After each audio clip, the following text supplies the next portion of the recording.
The public India के दर्शकों का स्वागत है। मैं हूं गजनफर अब्बास। आज बात करेंगे बिहार इलेक्शन से जुड़े हुए उस मुद्दे पर जो आजकल बहुत ज़्यादा सुर्खियों में है, तेजस्वी यादव के वोटर आईडी कार्ड से जुड़ा हुआ।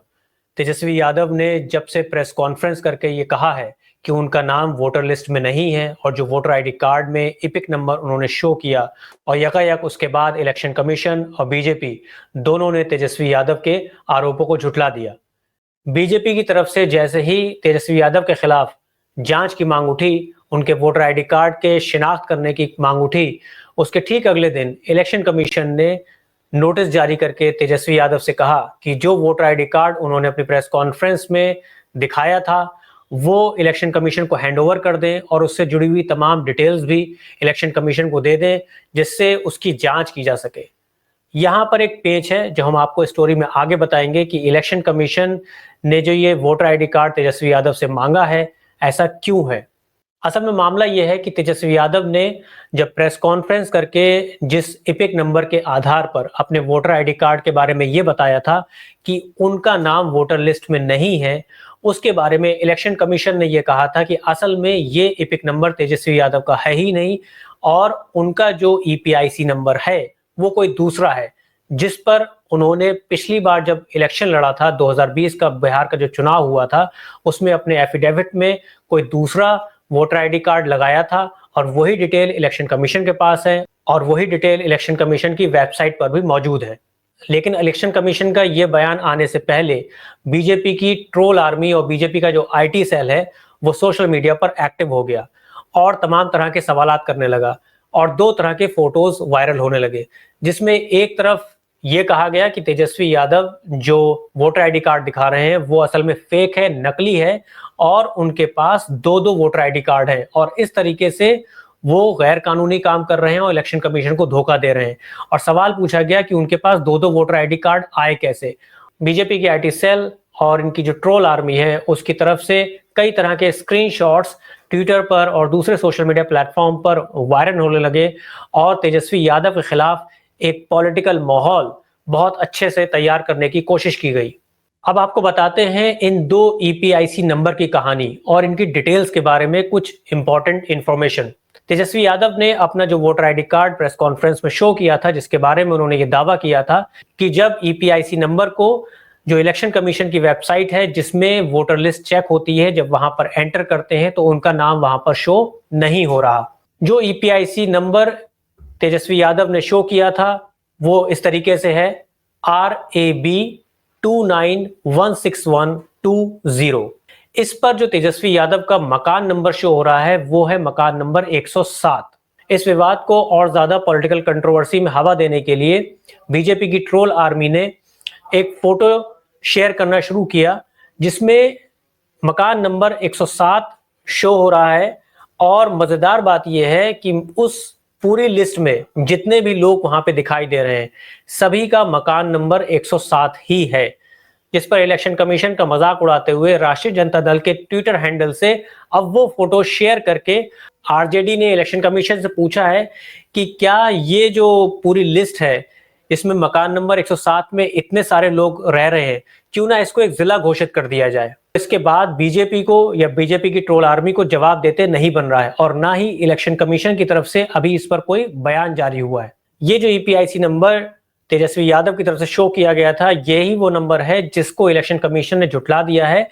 जिसमें मकान नंबर 107 शो हो रहा है। तो अगर नहीं है तो मकान नंबर 107 पर ही इतने सारे लोगों के नाम वोटर लिस्ट में कैसे शो हो रहे हैं, जो कि खुद बीजेपी की जो आईटी ट्रोल आर्मी है वो सोशल मीडिया पर लगातार शेयर कर रही है, जिसका जवाब आरजेडी मांग रही है और अभी तक इलेक्शन कमीशन के पास कोई जवाब नहीं है। अब बात करते हैं उस वोटर आईडी कार्ड की या उस ईपीआईसी नंबर की जिसके बारे में इलेक्शन कमीशन ने कहा है कि असल में ये ओरिजिनल ईपीआईसी नंबर है तेजस्वी यादव का, जिसकी डिटेल्स इलेक्शन कमीशन की वेबसाइट पर मौजूद हैं और यही वो ईपीआईसी नंबर है जिसके आधार पर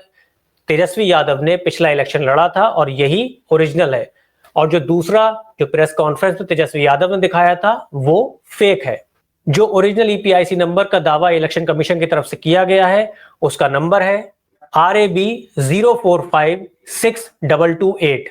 हमने भी थोड़ा सा फैक्ट चेक किया तो पता चला कि जो तेजस्वी यादव ने ईपीआईसी नंबर बताया था प्रेस कॉन्फ्रेंस में, वो वहां पर शो नहीं हो रहा है, बल्कि इलेक्शन कमीशन की तरफ से ये जो वोटर आईडी कार्ड नंबर दिया गया है, इस पर तेजस्वी यादव की डिटेल्स शो हो रही हैं। तो अब सवाल ये उठता है कि तेजस्वी यादव ने जो वोटर आईडी कार्ड दिखाया, क्या वो सही मायनों में फेक है, और क्या ओरिजिनल वोटर आईडी कार्ड उनके पास नहीं है, और क्या वो दो वोटर आईडी कार्ड लिए घूम रहे हैं? अब इसमें भी एक बहुत मजेदार बात है, जिस ईपीआईसी नंबर को इलेक्शन कमीशन ओरिजिनल बता रहा है, यानी ओरिजिनल वोटर आईडी कार्ड बता रहा है तेजस्वी यादव का, उसके बारे में भी एक वोटर लिस्ट सोशल मीडिया पर बीजेपी की जो भक्त ट्रोल आर्मी है उसकी तरफ से शेयर की जा रही है। इसका पिक्चर हम आपको यहां पर दिखा रहे हैं। अगर आप इसको ध्यान से देखें तो तेजस्वी यादव के ठीक बराबर में एक और व्यक्ति शो हो रहा है, जिसका नाम है मंटू कुमार। मंटू कुमार का जो मकान नंबर है वो भी 110 है, और तेजस्वी यादव का जो मकान नंबर है वो भी 110 है। तो यहां पर भी एक बहुत बड़ा भ्रम पैदा होता है कि यहां पर भी क्या एक ही मकान में तेजस्वी यादव भी रह रहे हैं और मंटू कुमार नाम का व्यक्ति भी रह रहा है, और इस पर इलेक्शन कमीशन का क्या कहना है? जैसा कि आपको पता है कि जब से स्पेशल इंटेंसिव रिवीजन की तैयारी बिहार में शुरू हुई और नई वोटर लिस्ट जारी करने की प्रक्रिया इलेक्शन कमीशन की तरफ से शुरू हुई, इलेक्शन कमीशन के ऊपर और बीजेपी के ऊपर मिलजुल कर एक धांधली करने का आरोप लग रहा है। तमाम मीडिया रिपोर्ट्स भी आई, और अभी जब 65 लाख से ज्यादा वोटर्स के नाम वोटर लिस्ट से हटा दिए गए हैं, तब भी कई सवालात उठ रहे हैं। और अगर इन दो मकान नंबर की बात करें, जो दो वोटर आईडी कार्ड पे शो हो रहे हैं, मकान नंबर 110 और मकान नंबर 107, इसकी असली कहानी क्या है, ये ना तो बीजेपी बता रही है और ना ही इलेक्शन कमीशन बता रहा है। अब इलेक्शन कमीशन का असल में जो काम हो गया है वो हो गया है फैक्ट चेक। जैसे ही कोई अपोजिशन लीडर कोई आरोप लगाए बीजेपी के ऊपर या इलेक्शन कमीशन से कोई सवाल करे, तो इलेक्शन कमीशन फौरन जो है एक फैक्ट चेक लेके आ जाता है, और एक कॉमन लाइन होती है कि ये जो बात कही गई है राहुल गांधी की द्वारा या तेजस्वी यादव की तरफ से या किसी और अपोजिशन लीडर की तरफ से, ये मिसलीडिंग है, भ्रामक है, इसका तथ्यों से कोई लेना देना नहीं है, और एक मोहर लगी होती है मिसलीडिंग। वोटर आईडी कार्ड को लेकर ये जो पूरी एक मिस्ट्री वाली जो स्टोरी चल रही है और एक ट्विस्ट आ गया है कहानी में, इसमें जो सबसे इंपॉर्टेंट बात है वो हम आपको बताने जा रहे हैं। असल में जिस दिन प्रेस कॉन्फ्रेंस तेजस्वी यादव की तरफ से हुई और ये दावा किया गया कि इलेक्शन कमीशन की वेबसाइट पर उनके वोटर आईडी कार्ड की डिटेल्स नहीं है और उनको ये लगता है कि उनका भी नाम वोटर लिस्ट से गायब कर दिया गया है और उनको इलेक्शन लड़ने से रोकने की ये साजिश है, इसी वक्त तेजस्वी यादव की तरफ से कई सवाल किए गए थे। यहां पर हम आपको एक ट्वीट शो कर रहे हैं जिसमें 10 सवालों की छड़ी तेजस्वी यादव की तरफ से इलेक्शन कमीशन को लगाई गई थी, जिसमें पूछा गया था कि ये जो 65 लाख से ज्यादा वोटर्स के नाम वोटर लिस्ट से हटा दिए गए हैं, इसका प्रोसेस कैसे हुआ है। क्योंकि उसमें ये पूछा गया है कि इलेक्शन कमीशन ने अगर ये कहा है कि इसमें काफी लोग मृत पाए गए, काफी लोग डेड हो गए हैं, काफी लोग यहां से चले गए हैं और काफी लोग अनट्रेसेबल हैं जो मिल नहीं रहे, तो तेजस्वी यादव की तरफ सवाल किया गया था कि जो तीनों कैटेगरीज इलेक्शन कमीशन ने बताई है, इसकी पूरी डिटेल कहां है और वो पूरी डिटेल कब पब्लिक करेंगे। सवाल इलेक्शन कमीशन से यह भी किया गया था कि कोई भी फिजिकल वेरिफिकेशन नहीं हो रहा है, जबकि इलेक्शन कमीशन की गाइडलाइंस में लिखा हुआ है कि सारे वोटर्स का फिजिकल वेरिफिकेशन होगा। तेजस्वी यादव की तरफ से एक और धमाकेदार सवाल चुनाव आयोग से किया गया था, जिसमें पूछा गया कि क्या इलेक्शन कमीशन ने जिन लोगों का नाम वोटर लिस्ट से काटा है, यानी 65 लाख से ज्यादा लोग, क्या उनको नाम काटने से पहले खास तौर से जो मृत हो गए हैं उनकी फैमिलीज को या माइग्रेट हो गए हैं उनकी फैमिलीज को,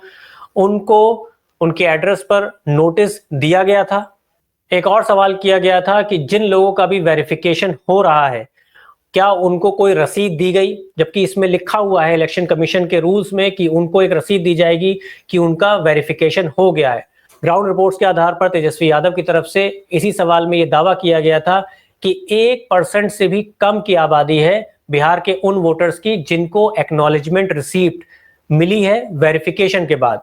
तो देखा जाए तो ये बहुत से तीखे सवाल इलेक्शन कमीशन से उस दिन प्रेस कॉन्फ्रेंस के दौरान और ट्वीट के जरिए पूछे गए थे, और इसी ट्वीट का स्क्रीनशॉट लेकर इलेक्शन कमीशन ने इसको भ्रामक बताया, इसको मिसलीडिंग बताया और कहा कि इसमें कोई भी तथ्य नहीं है।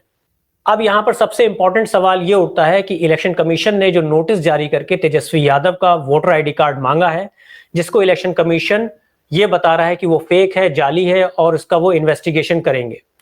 तो सवाल ये उठता है कि जो ओरिजिनल वोटर आईडी कार्ड है, क्या वो तेजस्वी यादव छुपाए हुए हैं या कोई ऐसा वोटर आईडी कार्ड है ही नहीं और आनन फानन में ये डिटेल्स तैयार करके इलेक्शन कमीशन के वेबसाइट पर अपलोड किया गया, या ये कोई बहुत बड़ी कॉन्स्पिरेसी का हिस्सा है। अभी बहुत सी ऐसी चीजें हैं जो अनकवर होनी है, जो सामने आनी है, क्योंकि तेजस्वी यादव का दावा लगातार यही है कि जो उन्होंने वोटर आईडी कार्ड नंबर बताया है वही उनका वोटर आईडी कार्ड है, असली वोटर आईडी कार्ड उनके पास है और इलेक्शन कमीशन इसको झुटला रहा है। इलेक्शन कमीशन दूसरा वोटर आईडी कार्ड को असली बता रहा है। पॉलिटिकल एनालिस्ट की माने तो सभी जानते हैं कि आने वाले बिहार के इलेक्शन में महागठबंधन की तरफ से तेजस्वी यादव को बिहार के अगले चीफ मिनिस्टर के तौर पर प्रमोट किया जाएगा। नीतीश कुमार का करियर बीजेपी पहले ही खत्म कर चुकी है। तो देखा जाए तो ये लड़ाई बीजेपी वर्सेस आरजेडी है, यानी बीजेपी का जो मुख्यमंत्री का चेहरा होगा उसके सामने तेजस्वी यादव होंगे। और ऐसा लगता है कि वोटर आईडी कार्ड को लेकर जिस तरीके की पॉलिटिकल कंट्रोवर्सी को गरमाया जा रहा है, उससे हो सकता है कि बीजेपी के दबाव में आकर इलेक्शन कमीशन तेजस्वी यादव को इलेक्शन कंटेस्ट करने से रोके या उनको किसी और नई कंट्रोवर्सी में फंसाया जा सके। तो देखना ये बहुत दिलचस्प होगा कि आने वाले दिनों में इस वोटर आईडी कार्ड को लेकर किस तरीके की पॉलिटिक्स गरमाती है, क्या नई चीजें सामने आती हैं, क्या चुनाव आयोग सही साबित होता है या तेजस्वी यादव चुनाव आयोग और बीजेपी दोनों के चेहरे को बेनकाब कर देंगे। आज के शो में इतना ही। बहुत जल्द एक नए मुद्दे के साथ हाजिर होंगे। शुक्रिया, धन्यवाद।